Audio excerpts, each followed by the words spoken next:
अस्सलाम वालेकुम। आज 14/6/2023 है।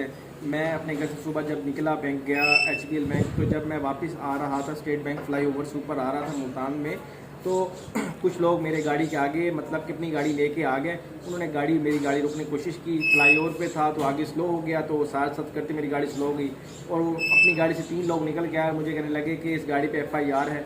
तो मैंने कहा भाई कैसी FIR?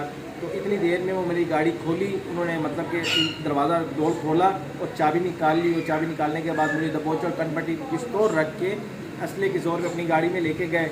जैसे लेके गए तो मेरी गाड़ी फ्लाईओवर पे मैंने छोड़ दी थी और उनकी गाड़ी में मैं मतलब कि वो लेके गए थे मुझे।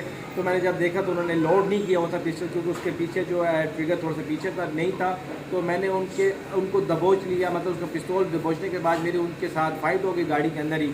और जैसे ही मेरे साथ फाइट हुई तो मैंने ज़ोर ज़ोर से उनको टांगें मारी, तो एक टांग मेरे दरवाजे को जाके लगी और उनकी गाड़ी तकरीबन 70-80 की स्पीड से, उससे भी ज़्यादा स्पीड पे जा रही थी। तो मैंने चलती गाड़ी में छलांग लगा दी, लेकिन उसका ये हुआ कि उन्होंने मेरी जेब में से 1,20,000 निकाल लिए थे। और वो गाड़ी गिरने की वजह से मुझे ये सारी चोटें लगी हैं और इधर से चोटें और बाकी जिस्म की चोटें लगी हैं। तो मेरी आप तमाम से गुजारिश है इस वीडियो को ज़्यादा से ज़्यादा शेयर करें, ताकि लोगों की हिफाजत हो सके, लोगों को अवेयरनेस हो सके कि ये एक गैंग आया हुआ है, जो गैंग ऐसी वारदातें कर रहा है। तो हमारे इदारे नाकाम हो चुके हैं। तो अपनी जानो माल की खुद हिफाजत करें और गाड़ी को अंदर से लॉक करके बैठें, आपकी बड़ी मेहरबानी होगी। और गाड़ी ब्लैक कलर की है। गाड़ी का कलर ब्लैक कलर का था।